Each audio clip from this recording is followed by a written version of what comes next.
নমস্কার দর্শকবৃন্দ, আমি astrology boss government of India registered astrologer gold medalist doctor Raj Shastri.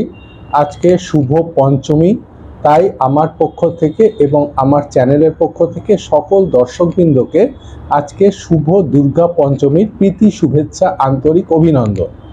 আজ থেকে শুরু হচ্ছে দুর্গাপূজা। মহালয়ার পর যখন মাতৃপক্ষ শুরু হয়ে গেছে, দেবী শক্তির আরাধনায় আমরা এখন মগ্ন রয়েছি, ঠিক সেই মুহূর্তে আজকে হচ্ছে দুর্গা পঞ্চমী। আজ থেকে পুজো শুরু, তাই আমার পক্ষ থেকে, আমার চ্যানেলের পক্ষ থেকে পুনরায় সকল দর্শকবৃন্দকে আজকে দুর্গা পঞ্চমীর প্রীতি শুভেচ্ছা, আন্তরিক অভিনন্দন। সকলে খুব ভালো থাকবে, সুখে থাকবে, সুন্দর থাকবে। নমস্কার, ধন্যবাদ।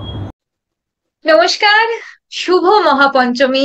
আরএসটিভি লাইভের সমস্ত দর্শক বন্ধুদের অনেক অনেক অনেক শুভেচ্ছা ও অভিনন্দন। শুভ মহাপঞ্চমী। মহাপঞ্চমী অর্থাৎ দুর্গাপুজো শুরু হয়ে গেছে। খুব খুব আনন্দ করুন সকলে, তবে অবশ্যই সুস্থ থাকুন, সাবধান থাকুন এবং অবশ্যই আপনার পাশে যিনি রয়েছেন, যিনি আনন্দে আপনার সঙ্গে সামিল হয়েছেন, তাদের সুস্থতাও আপনার দায়িত্ব। সবাই মিলে ভালো থাকুন, আনন্দে থাকুন এবং মন খুলে উদযাপন করুন দুর্গাপুজো। শুভ মহাপঞ্চমী। আপনারা দেখছেন আরএসটিভি লাইভে জ্যোতিষ সমাধান অনুষ্ঠান।